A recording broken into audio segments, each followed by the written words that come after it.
Over the past few weeks, I've been spending a lot of time talking about the background to my new book, Murder on the Adriatic, which came out on the 1st of August.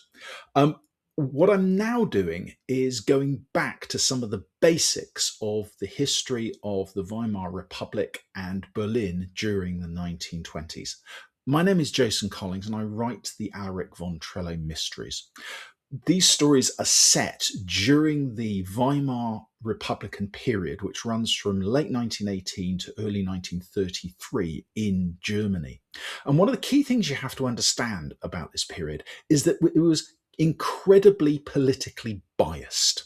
There was left, there was right, within the auspices of a new liberal democracy, but the political structures of the state, the civil service, the judiciary, and so on, were still incredibly conservative and right wing.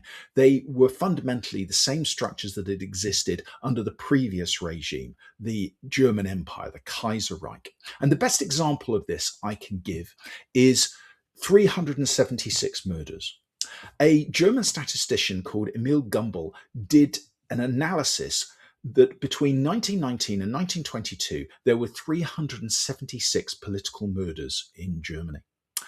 Of those 376, around 24 were committed by the political left. The balance were committed by the right.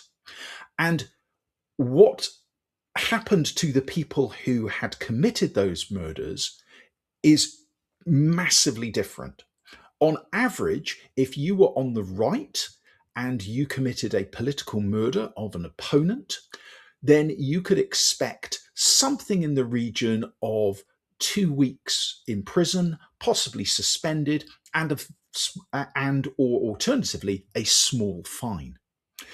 In contrast, if you were from the political left, a communist or a socialist, and you committed a murder for political reasons and you were caught, you at best would be imprisoned for life, and you had a very high chance of being executed for your crime. And this judicial bias, this institutional bias, ran through most of the structures of the Weimar state. And they meant that regardless of the political entity, the fact that the Weimar Constitution was set up to be a very liberal democracy, the structures meant that the likelihood was that it would fail and it would lean increasingly towards the right and towards authoritarianism. And that, of course, is exactly what happened. If you enjoy this content, please subscribe for more.